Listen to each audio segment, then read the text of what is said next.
Alors aujourd'hui, la lecture de la Bible se trouve dans Nombre, le chapitre 13, le verset 33. Et nous y avons vu les géants, enfants d'Anak, de la race des géants. Nous étions à nos yeux et aux leurs comme des sauterelles. Que Dieu bénisse sa parole. Amen. On va chanter maintenant le cantique de méditation. Bénissons Dieu, c'est dans Hymne et louange, le numéro 157.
On est heureux de se retrouver ce matin et heureux de savoir aussi qu'il y a pas mal de monde qui nous écoute sur Internet, un peu partout. On ne sait pas d'où ça provient, mais on sait qu'il y a quand même beaucoup de monde qui écoute les prédications qui sont faites ici à Saint-Georges. Et on remercie Dieu pour ce privilège de pouvoir partager ça avec eux. Et ce matin, j'avais un petit message qui était un peu pour moi, pour m'encourager.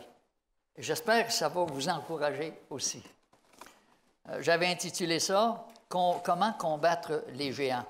Vous savez, il n'y a personne qui est parfait, hein? On fait tous des erreurs. Si vous dites que vous n'avez jamais commis d'erreur, vous venez de commettre la première. Une armée de brebis conduite par un lion serait capable de battre une armée de lions conduite par une brebis. Vous avez compris ça? Une armée de brebis conduite par un lion serait capable de battre une armée de lions conduite par une brebis. Prions. Seigneur,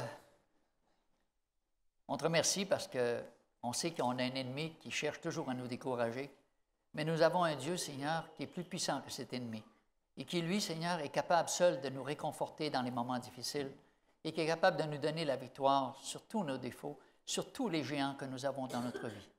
Que tu puisses ce matin, Seigneur, par ton esprit, nous aider à avoir la victoire sur tous ces géants, afin que la peur puisse disparaître et que l'espérance seule puisse apparaître. Au nom de notre Sauveur, on t'en prie. Amen. Nombre, chapitre 13. Le peuple de Dieu vient de sortir d'Égypte.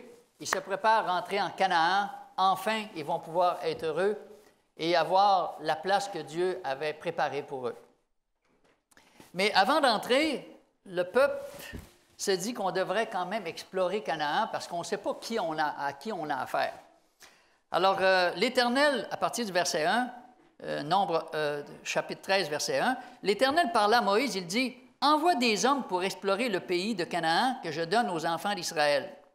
Tu enverras un homme de chacune des tribus de leur père et tous seront les principaux d'entre eux. » Alors, imaginez-vous, ils choisissent 12 hommes, et ces 12 hommes-là, c'est 12 chefs qui font partie de différentes tribus. Ce sont des leaders, des chefs de la tribu de Ruben, de Siméon, de Juda, d'Issachar, d'Éphraïm, de Joseph, etc. Ce matin, j'ai un défi à vous proposer. Nommez-moi le nom de ces 12 chefs qui sont allés explorer le pays. J'ai demandé ça souvent à des personnes, les gens ils ont dit « On n'a aucune idée ». qui étaient ces 12 chefs-là, si importants, qui pourtant sont mentionnés dans Nombre 13. Mais si je vous demandais d'en nommer un ou deux, probablement vous seriez capable, hein? Josué et Caleb. OK. Alors, c'est surtout là-dessus que ça va porter. Alors, imaginez-vous, pendant 40 jours de temps, ils vont explorer le pays sur toutes ces coutures. Ils vont voir quelle sorte de peuple que c'est, comment est-ce qu'ils vivent, etc. S'ils ont des murs, s'ils ont des fortifications, ils veulent donner un rapport exact de la situation. Et après 40 jours, quand ils reviennent, il y en a 10, les autres, qui ont vu ça de leur manière, de leur façon, puis il y en a 2 autres qui ont vu ça d'une façon complètement différente, opposée l'un à l'autre. Et on va regarder ce que les 10 vont dire dans Nombre chapitre 13, à partir du verset 27. « Voici ce qu'ils racontèrent à Moïse. Nous sommes allés dans le pays où tu nous as envoyés. À la vérité, c'est un pays où coule le lait et le miel, et en voici les fruits. » Ils avaient rapporté une grappe qui était tellement pesante que ça prenait 2 hommes pour la porter. On ne trouve plus ça des raisins comme ça présentement dans notre société, mais à ce moment-là, on voyait comment c'était prospère. Mais le peuple qui habite ce pays est puissant. Les villes sont fortifiées, très grandes, et nous avons vu des enfants d'Anak. Les enfants d'Anak. Les Amalicites habitent la contrée du Midi, les Hétiens, les Jébusiens, les Amoriens habitent la montagne, et les Cananéens habitent près de la mer et le long du Jourdain. Mission impossible. Les géants d'Anak, ils sont grands, ils sont forts, on ne peut pas les battre. Ça ne donne rien d'aller là. Nos enfants vont se faire tuer, nos familles vont disparaître. Pourquoi est-ce que Dieu nous a conduits dans une situation comme ça? Ils ne sont vraiment pas contents.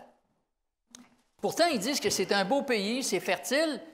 Mais avez-vous remarqué qu'il y a toujours un « mais ». Mais. C'est toujours le « mais » qui fait la différence. Ils se mirent à exagérer les difficultés et les dangers. Des murailles, des guerriers puissants, des géants. Dieu dit « allez-y ». Mais les autres, qu'est-ce qu'ils disent? « Non, on ne peut pas y aller. » Mission impossible.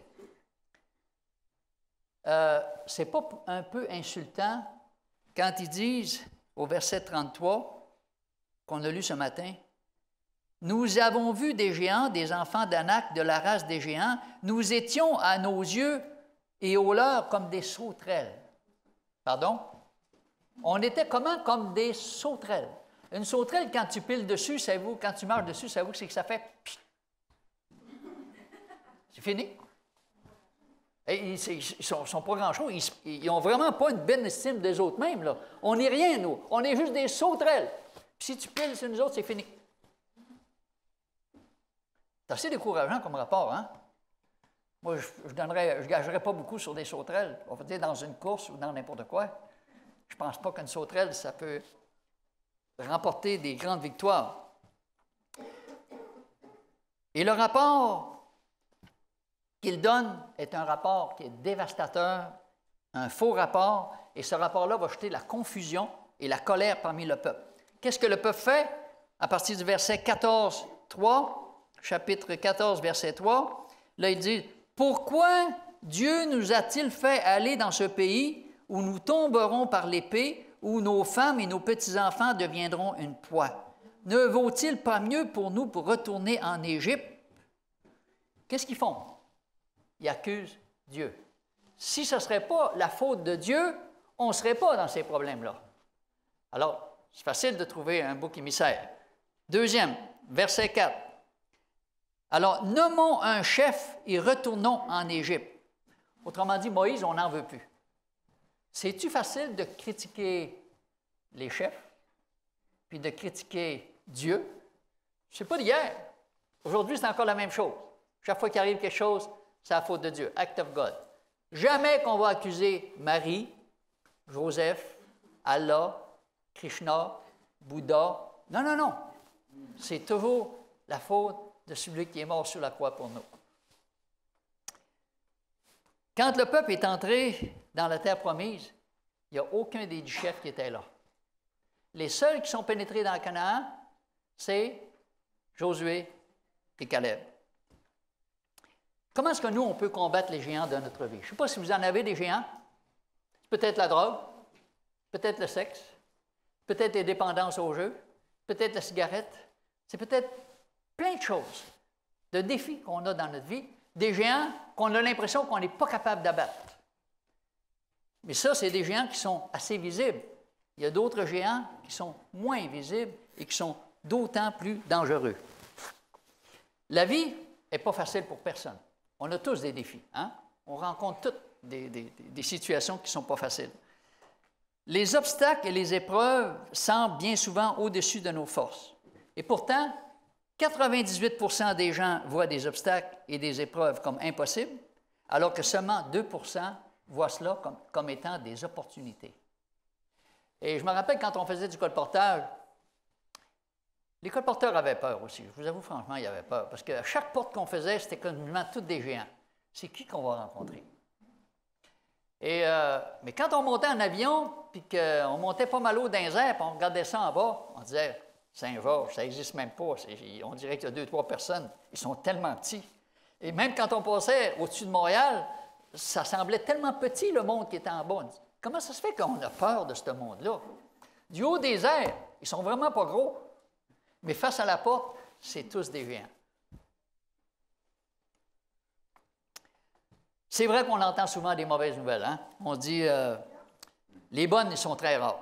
L'économie va mal, les finances vont mal, la violence partout, les accidents, les cancers, les meurtres, les fraudeurs, les divorces, la drogue, la pollution, la délinquance, les incendies, les tsunamis, l'injustice, les terroristes, les sectes, le cancer. Ça ne finit pas. Tout ce qu'on entend, c'est des choses qui sont négatives. Pensez-vous qu'on peut se nourrir comme il faut avec ce genre d'informations négatives? Ça nous affecte tous, d'une façon ou d'une autre. À qui qu'on peut faire confiance? Si on parle de courage, on va avoir du courage. Mais si on parle du découragement, on va aussi être découragé. Toutes les difficultés et les épreuves qu'on a, ça ressemble tous à des géants dans notre vie. Comment est-ce qu'on peut maîtriser ces difficultés, des échecs apparents qui soient transformés en succès? La vraie foi, ça peut triompher des géants et des Goliaths. Vous vous rappelez de ce géant Goliath? Comment se fait que David n'avait pas eu la même attitude que le restant de l'armée? Le papa, il dit à David, il dit, écoute, va voir tes frères, là, ils sont en train vraiment de se battre contre les Philistins. Ils sont braves, tes frères. Va les voir. Et quand David arrive là, est-ce que ses frères sont en train de se battre? Toute l'armée est figée par la peur. Toute l'armée est incapable. Pourtant, ils ont toute l'armure, des grosses épées, les casques, la cuirasse, ils sont équipés. Il n'y en a pas un qui est capable de rien faire. Ils ont tous peur. Ils sont figés par la peur. Pourquoi est-ce que David n'a pas peur, lui? Et même, il a enlevé sa cuirasse. Qu'est-ce que vous pensez de ça, d'une armée avec tout son équipement militaire? Ils ont tous de l'air braves et forts. Wow! Ils sont dans l'armée. Mais c'est seulement dans la bataille qu'on va savoir s'ils sont vraiment des héros ou des zéros. Vous vous rappelez, un jour, Dieu a fait ça avec Gédéon. Il dit, tu as une armée de 30 000. C'est bien de trop, 30 000. Voyons, tu ne peux pas te battre contre 100 000 personnes avec 30 000 personnes. Ça n'a pas de bon sens. Il dit, on va procéder à l'élimination. Comment est-ce qu'il y en a qui ont été éliminés? 29 700. Et Gédéon, il dit, Seigneur, tu veux qu'on se batte juste avec 300? Ben oui. Puis il dit, la façon dont tu vas te battre, là, ton armure, ça va être une cruche, puis une lanterne avec quelque chose pour éclairer. Pour battre des cruches, ça prend juste une cruche. Il dit, quand vous allez frapper, il y a quelque chose qui va se passer. Et toute l'armée, la puissante armée, avec toutes leurs attirails et toutes leurs armes, ils se sont mis à s'entretuer les uns les autres. Ça montre que Dieu n'a pas besoin d'une grande armée. Dieu n'a pas besoin de beaucoup de monde pour faire son travail. Si seulement on a confiance en lui, c'est lui qui va faire le travail pour nous.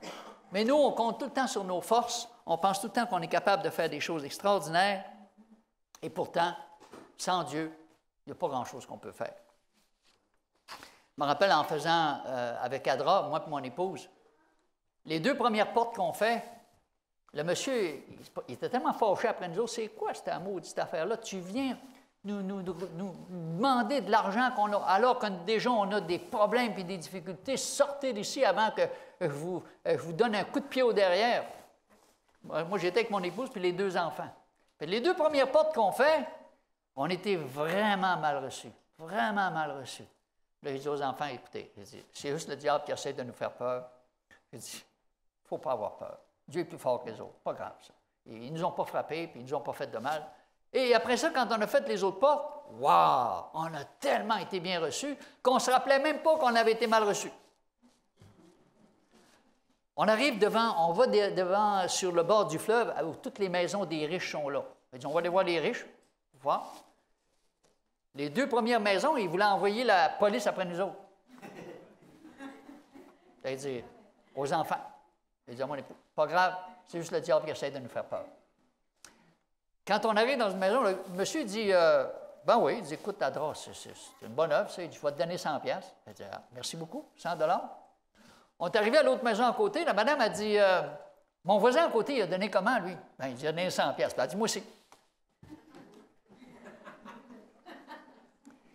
Alors, des petites expériences comme ça qu'on vit, ça nous montre qu'on a souvent l'impression de faire face à des géants, alors que si on a confiance en Dieu, ces géants-là, ils portent tout seuls. On a beaucoup de géants dans nos vies. L'armée, toute l'armée a un problème de géants, mais David, lui, aucune peur face à ce géant-là. David a une relation véritable avec Dieu parce qu'il sait que Dieu est le plus fort. Dieu ne connaît ni la peur ni la défaite. Dieu n'a jamais connu de défaite. Quand l'ennemi dans le ciel, les mauvais anges ont voulu se révolter, puis ont fait la guerre, pensez-vous qu'ils ont gagné? Ils n'ont pas gagné. Ils ont tous été précipités. Le diable, il ne gagnera jamais. Il est battu. Mais quand on le rencontre, on a vraiment l'impression que c'est un géant. C'est vrai, des fois, il prend des proportions vraiment énormes. Le courage, ce n'est pas de ne pas avoir peur, parce que je crois qu'on a tous peur à des degrés différents. De dire qu'on n'a jamais peur, ce n'est pas vrai. Mais de surmonter ces peurs parce que Dieu nous a fait plein de promesses. Des promesses incroyables qui nous aident à garder la foi. Dieu est invincible. C'est lui qui est le général des armées. Quand on parle de faire du porte-à-porte, on a souvent peur de quoi? D'un coup, qu'ils ne veulent rien savoir.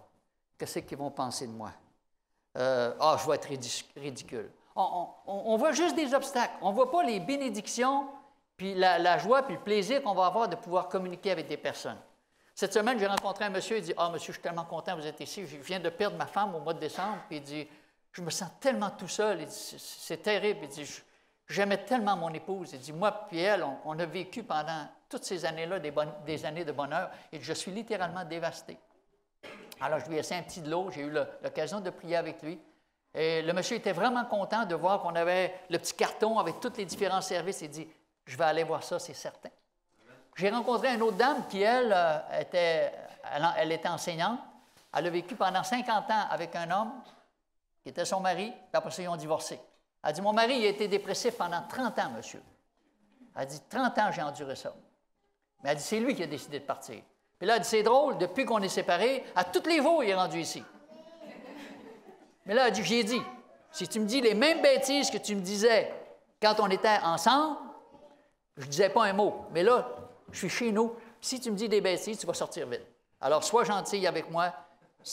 Pendant toutes ces années-là, tu m'as fait de la misère. Maintenant, la misère, c'est fini. C'est toi qui as voulu partir. Maintenant, respecte-moi quand tu es ici. Elle dit, quand il commence, j'ai dit, la porte, chérie, la porte. OK.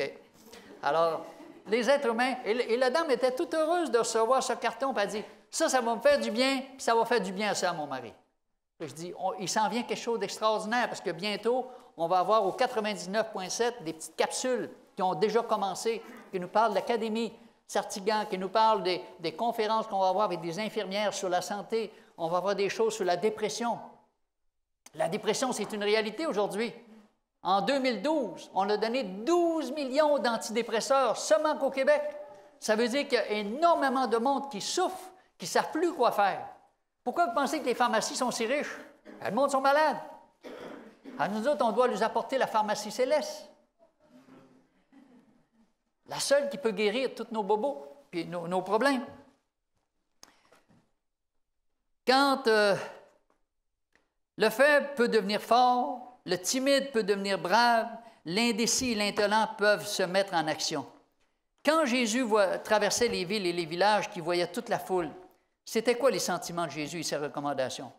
On retrouve ça dans Matthieu 9, 36, 39. La moisson est grande, mais il y a peu d'ouvriers. Les amis, ne comptez pas sur la Fédération du Québec pour aller voir les gens du Québec. C'est nous, la Fédération. La Fédération, il n'ira pas cogner aux portes, oubliez ça. Les pasteurs, ils ont pas mal toute peur de ça aussi. Alors, c'est à nous de faire ce travail-là aussi, de rentrer en contact avec les gens pour leur dire qu'on est là pour leur faire du bien, pour les aider, pour les encourager. Ils ont tous des géants, et les autres aussi. Mais si tu n'as pas personne pour battre ces géants-là, qu'est-ce que tu fais? Tu as l'impression que tu es tout seul. Tu as l'impression que tu ne réussiras jamais. Tu as l'impression que la vie, c'est trop dur, c'est trop pesant, et puis souvent, il y en a qui pensent au suicide. Combien de maisons je suis allé, et les gens me disaient, « Monsieur, je ne sais pas pourquoi vous êtes ici aujourd'hui. » Non, il dit, « Regardez, monsieur, j'avais mon revolver sur la table. Vous êtes arrivé juste au bon moment. » Wow, ça m'est arrivé. Souvent, les gens me disaient, « Je ne sais pas pourquoi tu es ici, mais moi, j'avais décidé d'en finir. » Quand tu n'as plus de solution, tu fais quoi? Tu ne veux plus souffrir. Et la seule façon de ne pas souffrir, c'est quoi?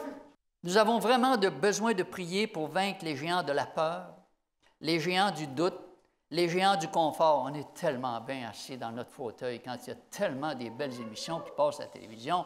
Comment tu veux trouver le temps pour aller voir le monde? On a tellement des beaux sièges rembourrés. Quand on est découragé, on a besoin de prier aussi pour vaincre le découragement. Le découragement, ça prend toutes sortes de formes.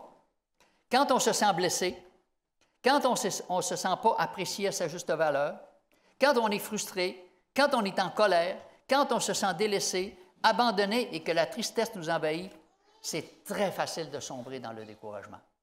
Très facile. Même dans les industries que j'ai visitées, la plupart me disaient, le plus grand taux d'absentéisme qu'on a, c'est parce que les gens font des burn-out. Ils sont tous épuisés. Ils sont fatigués. Ils n'ont plus de force. Ils n'ont plus d'énergie.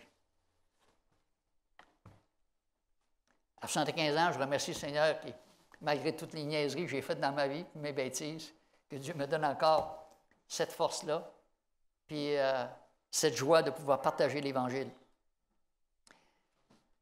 Acte 20, 24. C'est Paul qui parle.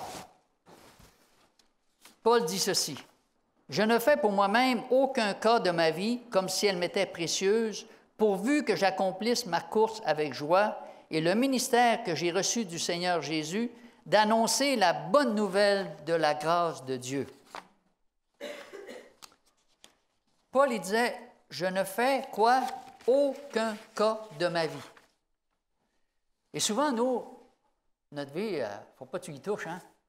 On est très susceptible. L'orgueil, ça choque facilement. L'orgueil, c'est, il ne faut pas que tu touches à ça, parce que ça se peut que tu te fasses rentrer dedans.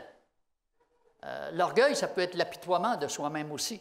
L'orgueil, ça prend tellement de formes différentes que ça nous cause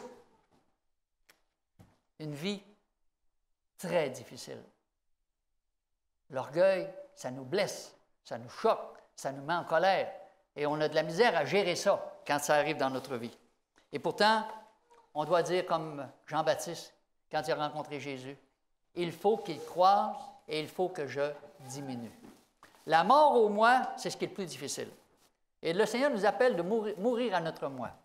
Si j'avais un mort, un cadavre ici ce matin, puis je lui donnais un bon coup de pied, qu'est-ce que vous pensez qu'il me dirait?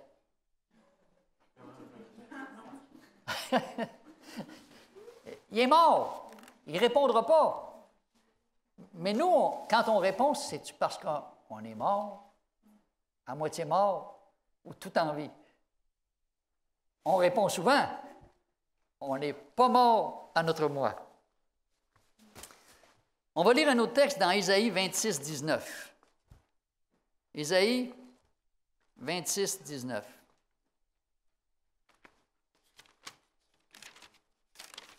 Quand Paul disait « Je ne fais aucun cas de ma vie », j'aime ce verset-là qui nous dit ceci. Ésaïe, chapitre 26, verset 19. « Que tes morts revivent, que mes cadavres se relèvent, réveillez-vous et tressaillez de joie, habitants de la poussière, car ta rosée est une rosée vivifiante, et la terre redonnera le jour aux ombres. » Il ne faut jamais oublier que nous sommes des cadavres vivants, sur une terre appelée vallée de la mort, jusqu'à ce que Dieu donne la vie à ses enfants. Nous sommes des cadavres vivants sur une terre appelée vallée de la mort, jusqu'à ce que Dieu donne vie à ses enfants. Et Dieu dit qu'ici mettrait toute l'humanité sur un plateau, on monterait plus léger qu'un souffle. C'est Dieu qui nous donne de la valeur. Dieu nous donne une valeur incroyable. Moi, j'ai tellement de misère à comprendre cet amour de Dieu-là que je me dis, Seigneur, aide-moi à comprendre plus, aide-moi à apprécier plus cet amour-là. C'est incroyable, cette valeur que Dieu nous donne. Alors, notre valeur, c'est jamais par rapport si on a des cheveux ou pas de cheveux, si j'ai des belles bajoux ou si je n'ai pas de joues, si je suis tout petit ou tout gros, si je suis grand ou je suis maigre. Ça n'a aucune importance. La valeur, c'est Dieu qui nous le donne. Alors, si les jeunes filles savaient que c'est Dieu qui donnerait la valeur, ça serait moins de valeur qu'il y en a qui souffrent autant en croyant que leur chum, supposément, est celui qui va les aider à être heureuses. On a-tu été conditionnés dans notre vie? On a tous des bêtes féroces. Moi, j'en ai des bêtes. Et c'est ça qui me cause des problèmes. J'ai deux faucons qui jettent un regard sur tout ce qui bouge. Bon ou mauvais. Ça, ce sont mes yeux. Je dis, Seigneur, contrôle mes yeux. Parce que même si je dis que je ne l'ai pas vu, non, je l'ai vu pareil. Ça, c'est sûr. Alors, ces deux faucons-là, ils me causent beaucoup de troubles. J'ai deux aigles qui cherchent à tout saisir dans ses griffes acérées. Ce sont mes mains qui veulent tout avoir. J'ai un serpent. Il est toujours à l'abri. Et pourtant, il est toujours mouillé. Et ce serpent-là cherche à jeter son venin sur tous ceux qui sont sur son chemin. Jacques 3, 8. Jacques, chapitre 3, 8. Ça dit, Jacques, chapitre 3, verset 8, « Mais la langue, aucun homme ne peut la dompter, c'est un mal qu'on ne peut réprimer, elle est pleine d'un venin mortel. » Wow! C'est une bête qui n'est pas facile à dompter, ça. Et on l'a tous, hein, cette bête-là. On a tous un venin. On peut blesser facilement. Et ensuite, il y a l'âne. Un âne, c'est têtu, les amis. C'est très obstiné, parce qu'un âne, ça veut toujours faire les choses à sa manière. Peu importe ce que tu vas lui dire, c'est pas grave, même si tu me dis ça, moi, j'ai décidé de faire ça. Ça commence de bonne heure, mais avec les enfants, hein? Tu leur dis ça, puis ils font exactement le contraire. Alors, on a un âne qui cherche à faire à sa tête, qui refuse d'obéir. C'est le moi, moi. Et il y a le lion orgueilleux en moi, qui prétend être le roi. Et ça, c'est mon cœur orgueilleux. Seule une conversion véritable pourra permettre au Saint-Esprit de vaincre ces bêtes féroces qui sont en chacun d'entre nous. Alors, quand le Seigneur nous dit « Qui je vais envoyer pour faire mon travail? Qui je vais envoyer pour répandre la bonne nouvelle? Qui je vais envoyer? » L'Esprit du Seigneur, c'est un esprit missionnaire.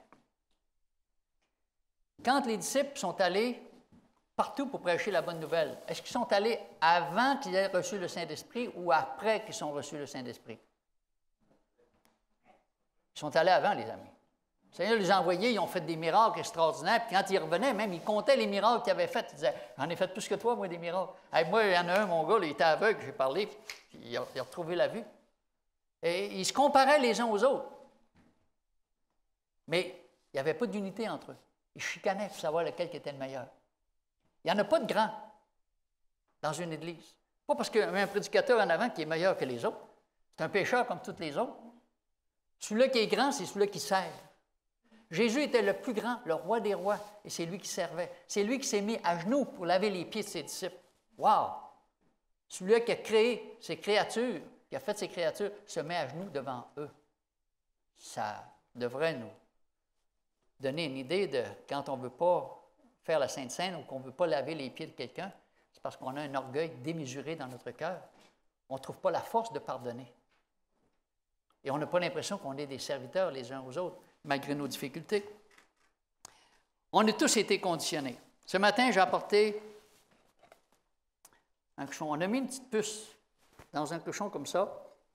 Puis on s'est aperçu de la petite puce, quand elle sautait, ça faisait poc, poc, poc, poc.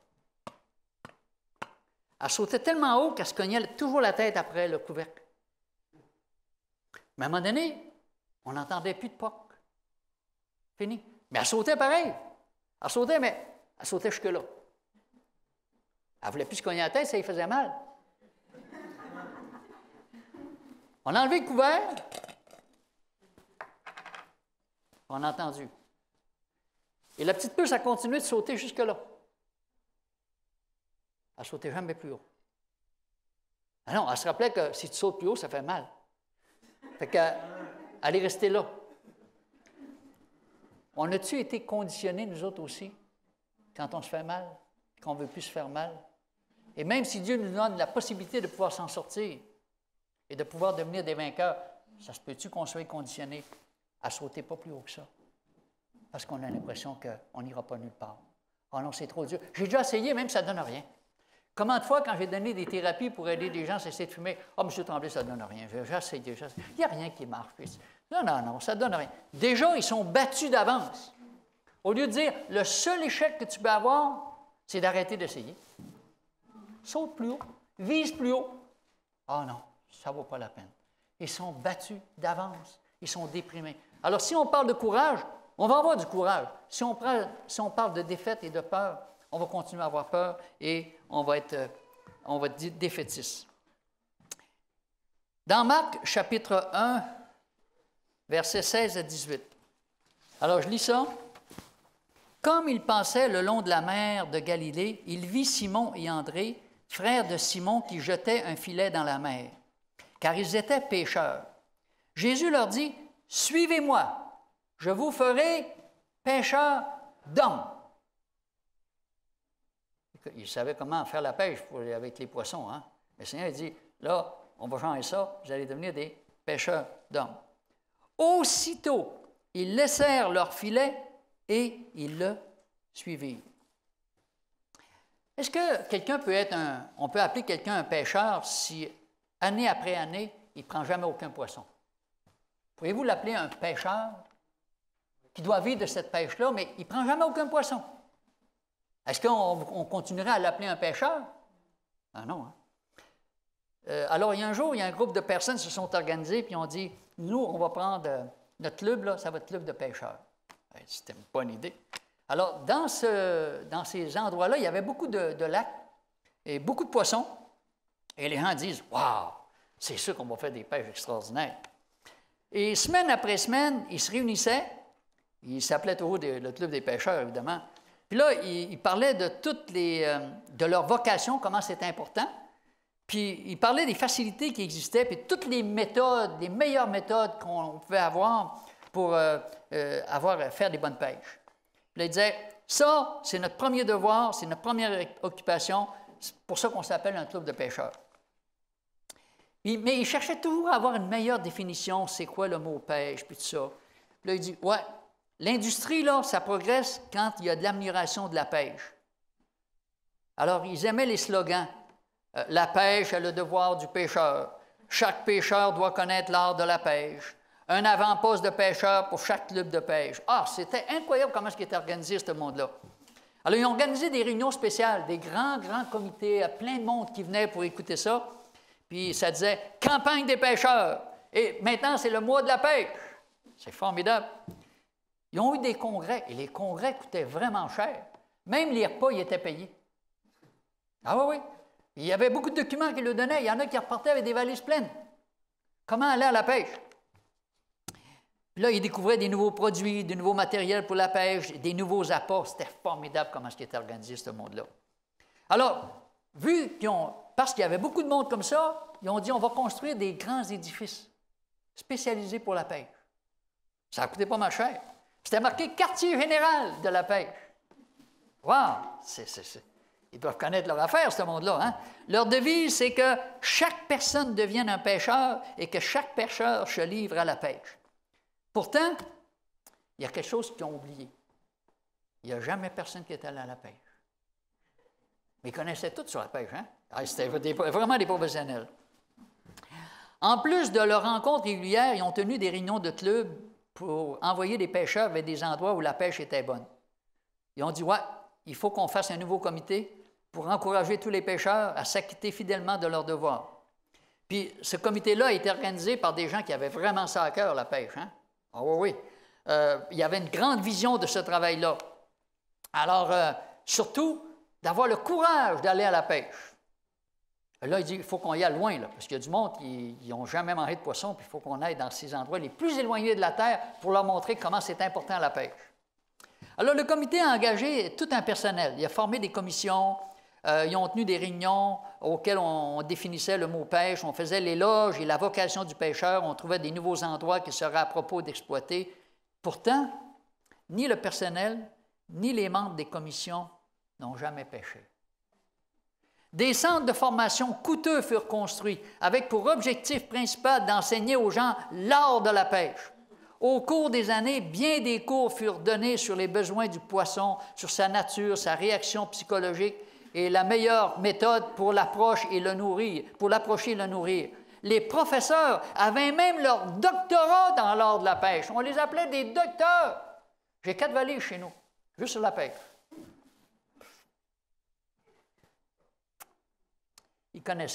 Ces docteurs-là connaissaient tout sur la science de la pêche. C'était extraordinaire. Après les cours de formation, qui étaient vraiment difficiles, c'était au moins 5 ans. Hein? C'était long. Hein? Ah oui, oui, ah oui. Beaucoup reçurent une licence, puis leur permis, puis leur doctorat. Ils furent employés afin de consacrer tout leur temps à la pêche dans les eaux éloignées, là où la récolte serait meilleure. Il y en a qui ont passé du temps à étudier, à voyager afin d'apprendre toute l'histoire de la pêche, puis à visiter tous les endroits où leurs ancêtres se sont livrés à la pêche dans les siècles passés.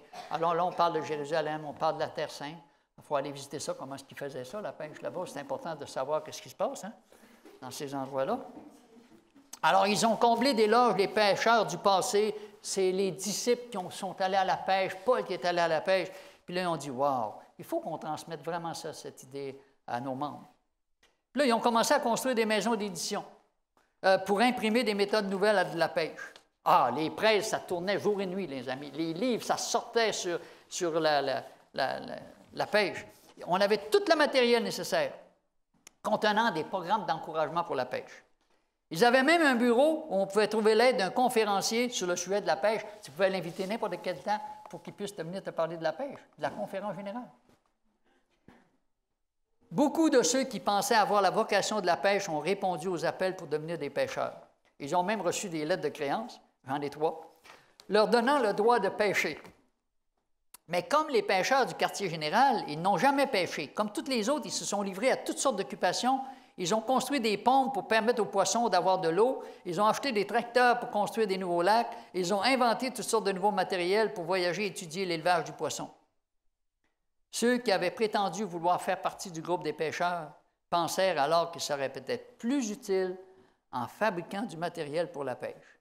Non, les autres ils ont dit, je pense que ce serait mieux d'avoir une bonne attitude vis-à-vis du poisson. C'est pour ça qu'ils ne moquent pas les poissons. On a une mauvaise attitude envers ce monde-là. Il faut qu'on change nos méthodes. Il faut qu'on fasse ça d'une façon différente. Pour faire la différence entre les bons et les mauvais pêcheurs. Non, il y en a d'autres, non. Il dit, on pense que ce serait bien de faire connaître aux poissons qu'il y avait là des voisins aimables. Pourtant, tout cela ne suffisait pas. Après une réunion très agitée, c'était vraiment difficile cette réunion-là sur la nécessité de la pêche, il y a un homme qui a abandonné le club et lui, il a dit, moi je ne veux plus faire partie de votre club. Il est parti pour aller à la pêche. Quand il est revenu pour donner son témoignage, le monde, ils ont dit, wow, toi tu sais comment faire la pêche, c'est extraordinaire. Alors, Ils l'ont honoré, ils ont donné des diplômes, puis là, ils ont dit, comment tu as fait pour arriver à ce résultat-là? Alors, il y a tellement eu de diplômes, finalement, il n'y a plus le temps d'aller à la pêche. Il cessa de pêcher parce qu'il fallait qu'il partage son expérience avec les autres. Il fut élu membre du comité général comme ayant une grande expérience, mais plus le temps pour aller pêcher. Il est vrai que tous ces pêcheurs ont consenti à de grands sacrifices. Ils ont eu à faire face à beaucoup de difficultés. Certains d'entre eux ont vécu près des eaux poissonneuses et ont porté sur eux l'odeur du poisson mort. Ils ont eu à affronter le ridicule de certaines personnes qui tournaient en dérision leur club de pêche et se moquaient d'eux parce qu'ils disaient être des pêcheurs et qu'ils n'allaient jamais à la pêche. Et ils se sont étonnés du fait que certains ont pensé qu'il ne valait pas la peine d'assister aux réunions hebdomadaires concernant la pêche. Après tout, est-ce qu'on n'est pas les disciples du Maître? Jésus a dit, « Suivez-moi, je vous ferai pêcheurs d'hommes. » Imaginez-vous la douleur de quelques-uns qui ont ressenti quand un jour une personne a dit que ceux qui ne vont pas à la pêche ne sont pas vraiment des pêcheurs, même si on se dit être des pêcheurs. Néanmoins, il semble que cela soit juste. Quelqu'un qui, année après année, ne pêche pas, peut-il s'appeler un pêcheur? Est-il un pêcheur s'il ne va jamais à la pêche? Alors, je termine avec une note encourageante, évidemment. Quand les rachetés se tiendront devant Dieu, des noms seront mentionnés et ces précieuses âmes répondront à l'appel de Dieu. Ils sont là parce que de fidèles serviteurs de Dieu auront tout quitté pour aller à la pêche et pour aller vers ces brebis perdues. Avec de patients efforts, avec beaucoup de sacrifices, avec beaucoup d'abnégation, de persuasion et de prière, ils seront arrachés à l'ennemi. Le psaume 126, 5 dit « Ceux qui sèment avec l'âme reviendront avec chant d'allégresse. Ceux qui auront été ouvriers avec Dieu recevront leur récompense. Ceux qui seront sauvés reconnaîtront ceux qui les ont amenés à Jésus-Christ, leur Dieu et Sauveur. Quelle merveilleuse conversation ils auront. J'étais un pécheur, sans Dieu et sans espoir, j'étais perdu et voué à la mort, mais vous êtes venus vers moi pour me montrer le plan que Dieu avait pour ma vie. Non pas des projets de malheur, mais des projets de bonheur et de l'espérance. » Jérémie 29, 11. Et vous savez que le bonheur, ça fait oublier tous les malheurs. Le bonheur nous fait oublier tous les malheurs. Quand on faisait du porte-à-porte, même si on avait 100 fois dans une semaine, 150 fois se faire fermer la porte au nez, mais qu'on avait une personne qui répondait favorablement, on oubliait les 150 choses négatives. On disait « Merci Seigneur, il y a une personne qui a répondu favorablement. » Et on était heureux, on l'oubliait. Alors, le bonheur nous fait oublier tous nos malheurs. Il y aura des larmes, bien sûr, mais ce sera des larmes de joie.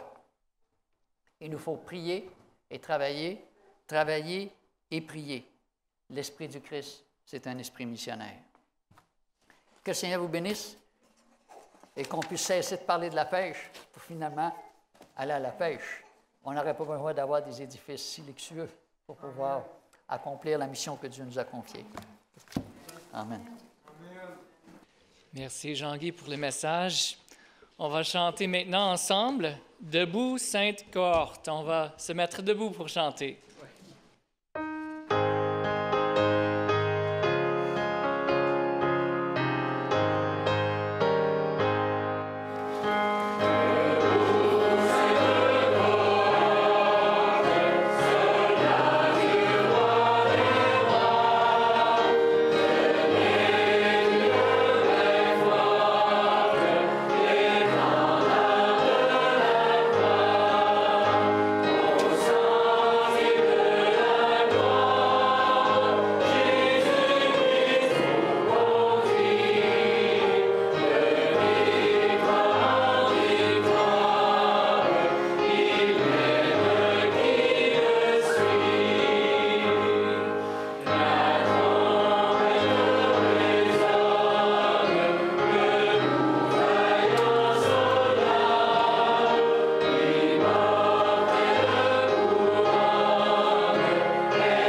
Notre Dieu, notre Père, nous te remercions ce matin pour cet encouragement que tu nous donnes, à savoir que nous pouvons vaincre les géants de notre vie. Toutes ces choses qui nous empêchent d'avancer, toutes ces choses qui nous empêchent d'être heureux, toutes ces choses, Seigneur, qui font que notre vie, bien souvent, est misérable. C'est toi qui es la solution pour tous nos problèmes. Tu ne connais ni peur, ni défaite. Alors, Seigneur, on veut simplement t'accepter non seulement comme notre Sauveur, mais comme le Seigneur de notre vie, celui qui prend le contrôle total de nos pensées, de nos actions.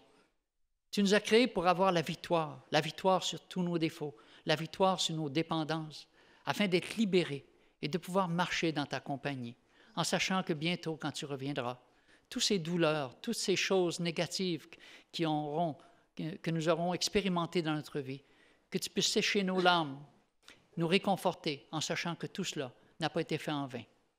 Fais de nous des pécheurs d'hommes. Permets que quand nous rencontrons les gens, nous puissions les encourager, Seigneur. Trouver des paroles qui vont leur montrer qu'on peut vaincre ces géants, qu'on peut avoir la victoire. Que toi, Seigneur, tu es la solution pour tous nos problèmes. Que ta grâce et ta paix soient avec chacun d'entre nous. Et qu'en repartant de ce lieu, nous ayons l'assurance, Seigneur, que tu nous donneras la victoire. C'est au nom et par le mérite de Jésus, notre Sauveur, que nous t'en prions. Amen.